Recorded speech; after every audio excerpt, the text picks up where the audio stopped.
شمر جس قوم کا تھا نا، اس قوم کی ایک خاتون حضرت علی کے گھر شادی ہوئی تھی، ان کی وہ حضرت علی کی بیوی تھی، اس قوم کی، اس کی بہن نہیں تھی. لوگ کہتے ہیں بہن ہے، ام البنین، جی نہیں، قومی بہن ہے. ان کی شادی حضرت علی کے ساتھ ہوئی تھی. تو حضرت علی کے 3 بیٹے اس خاتون سے تھے، اور وہ تینوں میدان کربلا میں امام حسین کے ساتھ تھے. ابو بکر ابن علی، عمر ابن علی، عثمان ابن علی، یہ تینوں بھی میدان کربلا کے شہید ہیں. حضرت حسین کے ساتھ 72 تنوں میں شامل ہیں. حضرت علی کے بیٹے ہیں، حضرت حسین کے بھائی ہیں. تو شمر ان کو جانتا تھا. تو شمر نے کہا ڈیوائیڈ اینڈ رول، تقسیم کرو اور اپنا الو سیدھا کرو والی ترتیب اٹھائی. ابن زیاد سے خط لکھوایا کہ ان تینوں کو امان ہے کیونکہ میرے قومی بھانجے ہیں، یہ حسین سے ہٹ جائیں، ہم حضرت حسین سے نعوذ باللہ نمٹ لیں گے. تو امان کا خط لکھوایا اور آ گیا. جب ادھر آیا اور ان حضرت حسین کے بھائیوں کو اس نے خط پیش کیا کہ بھائی آپ کو امان ہے، آپ آ جائیں، ان کے ساتھ ہم نمٹ لیں گے. تو ان بھائیوں نے جو منہ پہ چمیٹ ماری ہے نا شمر کو، وہ بھی تاریخ کے اوراق میں مٹ نقوش کے ساتھ لکھی ہوئی ہے. انہوں نے وہ خط اٹھایا اور شمر کے منہ پہ دے مارا، کہا بے ایمان، تیرے اندر بے وفائی ہو سکتی ہے، ہم حسین پہ جان تو دے سکتے ہیں، بے وفائی نہیں کر سکتے. یقین مانیں یہ تینوں اپنے بھائی پر، اپنے بھائی کی شہادت سے پہلے شہید ہوئے ہیں، ان نے جان واری کہ کربلا میں شمر ملعون نے عاشور میں ابن زیاد کی طرف سے ایک امان نامہ دیا تھا، اور وہ امان نامہ تھا حضرت عباس اور حضرت عباس کے بھائیوں کے لیے. اور اس امان نامے کی وجہ یہ تھی کہ شمر جو ہے اس کا تعلق حضرت عباس کی والدہ کے قبیلے سے تھا. یہ بات اتنی مشہور کی گئی ہے کہ بعض جگہوں پہ باقاعدہ رشتہ معاذ اللہ ثم معاذ اللہ لکھ دیا جاتا ہے کہ رشتے کے اعتبار سے ماموں تھا، کیونکہ جناب ام البنین کا جو قبیلہ ہے، جو نسل ہے، جو خاندان ہے، اسی کے ساتھ ہی شمر کا تعلق تھا. پوری ذمہ داری کے ساتھ، مکمل منبر کی خطیبانہ دیانتداری کے ساتھ. شمر کا تعلق بنی کلب سے تھا، عباس مولا کی ماں کا تعلق بنی کلاب سے تھا.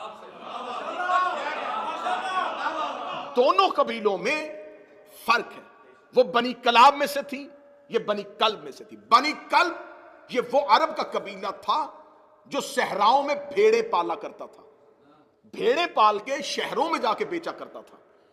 شمر ملعون کا تعلق بنی کلب کے ساتھ ہے. ہاں اب آپ مجھ پہ سوال کریں کہ کیا کتابوں میں یہ لکھا ہے، مقاتل میں یہ لکھا ہے کہ امان نامہ آیا؟ ہاں آیا، یہ میں مانتا ہوں، کتابوں نے یہ روایت دی ہے کہ امان نامہ آیا ہے، لیکن وہ امان نامہ رشتہ داری کی بنیاد پہ نہیں دیا. میں نے آپ کو شاید دوسری یا تیسری تقریر میں بتایا تھا کہ حسین کے پاس کل 4 علی تھے. ایک مجلس میں نے بتایا، جناب محمد حنفیہ، جناب مسلم بن عقیل، جناب عباس ابن علی، اور جناب عبداللہ ابن جعفر طیار. محمد حنفیہ کو مدینے چھوڑا، عبداللہ ابن جعفر طیار کو کوفے بھیجا، مسلم بن عقیل کو مکہ چھوڑا، جناب عبداللہ ابن جعفر طیار کو، مسلم کو کوفہ بھیجا، صرف اکیلے عباس کو لے کے گئے. اب کربلا میں یزید اور یزید کے لشکر کو خوف تھا عباس کا. شمر ملعون نے جا کے ایک بھیانک سازش کی. اس نے جا کے کہا کیونکہ ہماری تمہارے قبیلے کے ساتھ ایک تعلق داری ہے بنی کلب کی بنی کلاب سے، لہٰذا میں تمہیں اور تیرے بھائیوں کو یہ امان نامہ لکھوا کے لے کے آیا ہوں ابن زیاد سے. اگر عباس اور عباس کے بھائی میدان کربلا سے چلے جائیں محفوظ رستہ دیں گے، ان کی زندگیوں کو امان ہے. عباس تجھے اور تیرے بھائیوں کو میں ابن زیاد سے امان نامہ لکھوا کے لے کے آیا ہوں. اب یہ وقت ہے عاشور کا، یہ وقت ہے میدان کارزار کا. کاش وقت ہوتا تو عباس تفصیلی جملے پڑھتے. حسین نے کہا عباس اس کا جواب دے. عباس گھوڑے کی زین پہ آئے. حضرت عباس نے ایک ہی جملہ کہا تبت یدا کا، تیرے ہاتھ ٹوٹے. اب علمی جو لوگ بیٹھے ہوئے اس گہرائی کو سمجھنا. اب وقت نہیں تھا، میدان جنگ ہے اور گھمسان کا رنگ ہے. عباس نے ایک جملہ کہا تبت یدا کا، تیرے ہاتھ ٹوٹے.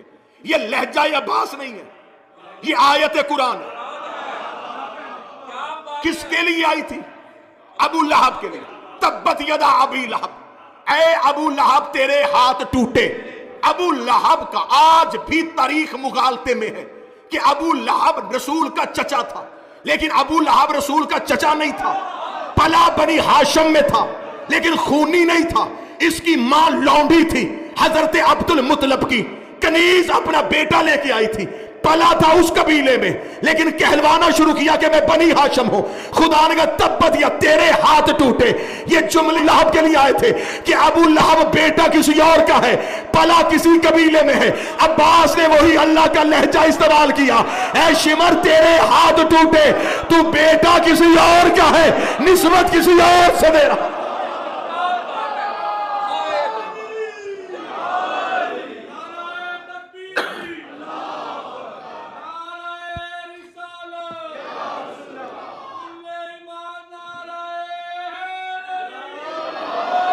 دو تین چیزیں ایسی ہیں کربلا کے جن کی وضاحتیں بڑی ضروری ہیں.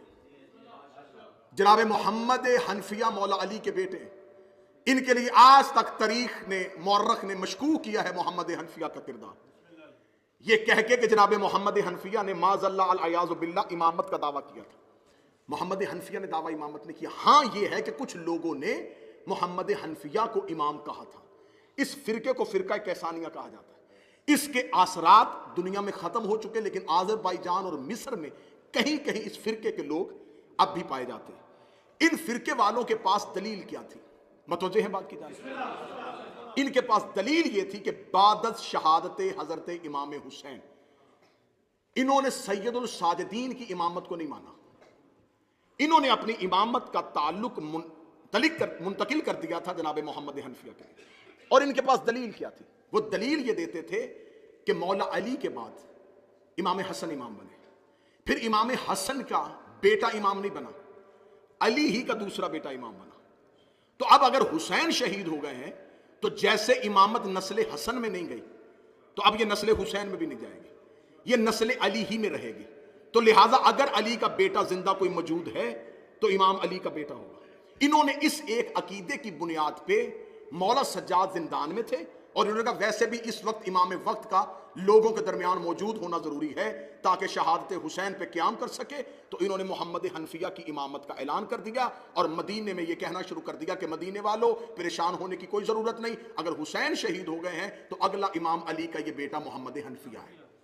اب یہاں پر محمد حنفیہ خاموش رہے. اس خاموشی کو مورخ نے مشکوک کر دیا.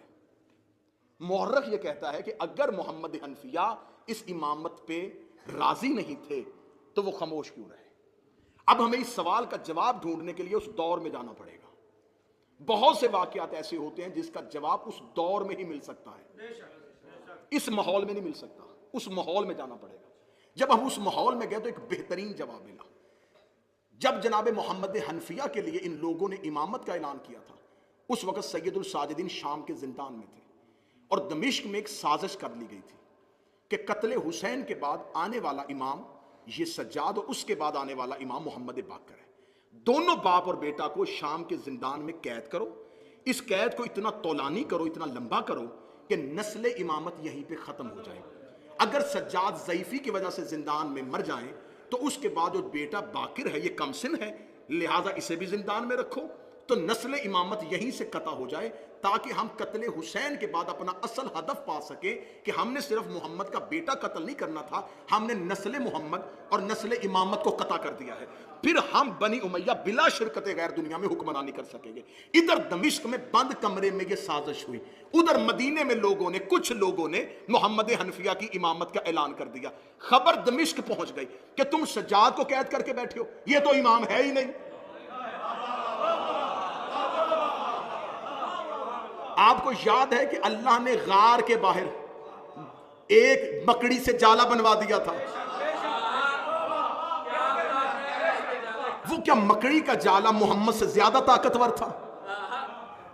کیا نبی اپنی حفاظت نہ کر سکے اور مکڑی کے نہیں، اللہ نے تدبیر کی تھی کہ مکڑی کا جالا دے کے پلٹ جائیں گے. یہاں کون کیسے آ سکتا ہے؟ یہاں تو مکڑی نے جالا بنا ہوا ہے اور کبوتری نے انڈے دیے ہوئے ہیں، لہٰذا لوگ واپس چلے جائے. اللہ تدبیر کرتا ہے. ادھر انہوں نے قتل سجاد کا پروگرام بنایا، ادھر پتا چلا کہ سجاد تو امام ہی نہیں ہے، اگلا امام تو محمد حنفیہ ہے. میں اس پوری تاریخ کو اگر ایک جملے میں جلدی بند کرنا چاہوں تو ایسے بند کروں گا، اللہ ہر دور میں ایک حجت کو بچانے کے لیے ایک ابو طالب ضرور رکھتا ہے. محمد حنفیہ اس دور کا، جناب محمد حنفیہ اس دور کے ابو طالب بعد